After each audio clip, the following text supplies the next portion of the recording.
basics. We heard the experts, we understood the landscape. But what is the CMB regional center's main business and how does it really pan out operationally speaking? Sure, thank you so much, Ruchira, and thank you all for being here.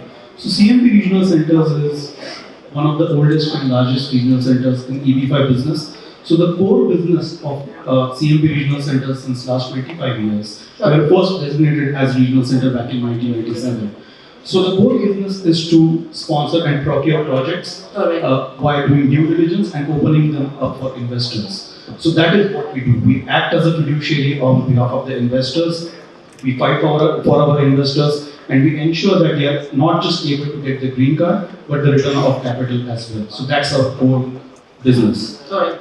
But if we take a macro view, in your mind, what are the key benefits of an EB5 visa program? And again, coming to the Indian landscape, because India is a big market for the EB5 visa program. So what is your thought on that? What are the key benefits for Indian investors? Right, so EB5 visa is employment-based fifth preference category visa. It's a visa category which will allow the investors to invest a minimum amount of $800,000 into an EB5 qualifying business. The main applicants, house and children below 21, they all get the green card, which is the permanent residency. So first we need to understand the difference between a citizenship by investment program and what EB5 visa offers. It's not a direct passport route wherein you invest and get a passport. EB5 visa is going to give you a green card or permanent residency, wherein whoever is in the US on a green card will essentially be on a permanent status. Nobody is going to kick you out if you lose your job or once you finish your studies. So that is the key factor. Second is if someone is actually interested to potentially apply for your citizenship, then once you are on your green card, after 5 years of residency in the US and provided you complete certain requirements, you can apply for a US passport as well. So these are some of the benefits of EB. Alright, thank you Girish for sharing that. But coming to a very important critical question, guys, are all the EB5 regional centers the same or does the choice of the regional center matter? And by choosing one, what should an investor really keep in mind? Right, so regional center is a designation, right? So any entity who qualifies for certain and fulfills certain requirements by USCIS can potentially get this designation as a regional center. But what an investor needs to look into while doing their due diligence is to see what a regional center is offering. So CMB, as I mentioned, we act as a fiduciary on behalf of the investors and we are not developers. So we interact with different developers, we look at their projects, we conduct our due diligence, we have a separate project team who day in, day out look at every different project and we can choose one or two of them at a single point in time. There might be other regional centers who are themselves the developers. So what happens is, now this is not illegal, this is perfectly legal, but the regional center designation and the developer, what they do is, it's like left hand giving funds to the right hand. Now if something goes wrong, in case where nothing goes wrong, everything is fine. People will be in a position to get a green card and return of capital as well. In case something goes wrong at the job creation level, which is an important aspect of it. Right. And if something goes wrong in terms of the financial, then is that regional center going to be asking questions to the same or an affiliate entity? That's question number one. Second point is leasing of the regional center designation. So there are entities who have a regional center designation with them, but they don't conduct any due diligence on the projects. They rent out their designation as a regional center to someone who wants to get into construction activities.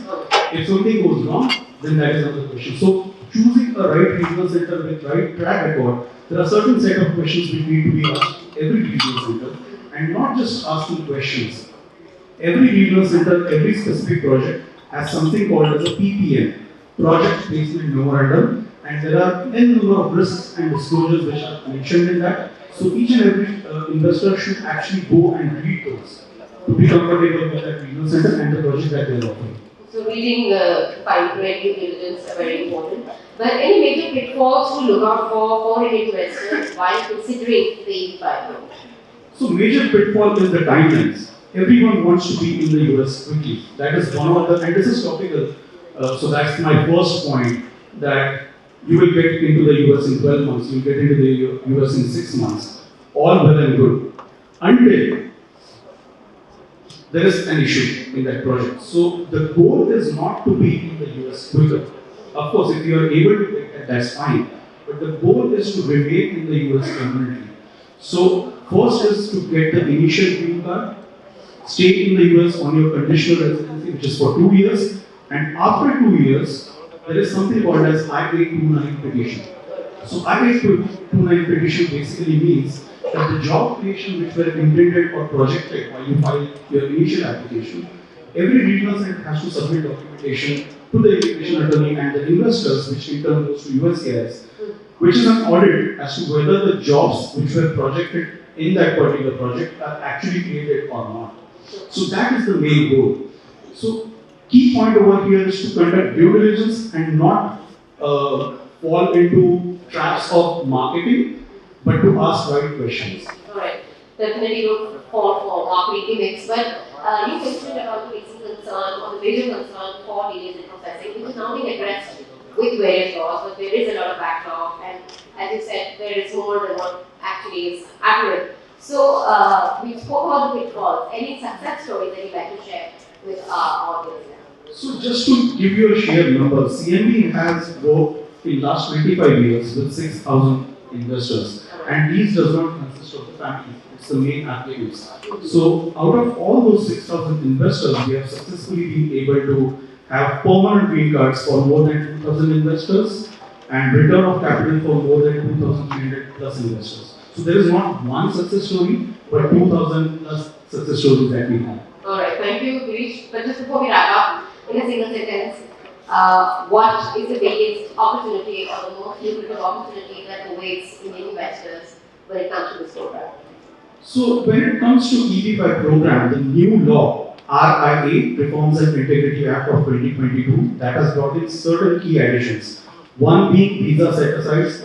So if you invest in a specific category of visas, so rural project or high unemployment project, there are certain categories which creates a different fee for each investor. So that is one addition which in turn results into faster processing timelines, and we are actually seeing that. So it was theoretical before this, but since last couple of months we are actually seeing approvals. CMB has 3 I-5 to 6E approvals as of last week. We were able to get in 13 months. So we have proof of concept now. Second is the concurrent filing, which we just discussed. That concurrent filing, if someone is in the US on a non-immigrant visa category, they are essentially able to apply for EB5 and adjustment of status application, which allows them to apply for a travel permit and EAD, and it has several benefits included. Alright, thank you. Thank you so much, Girish, for sharing your insights. Thank you so much. Thank you all.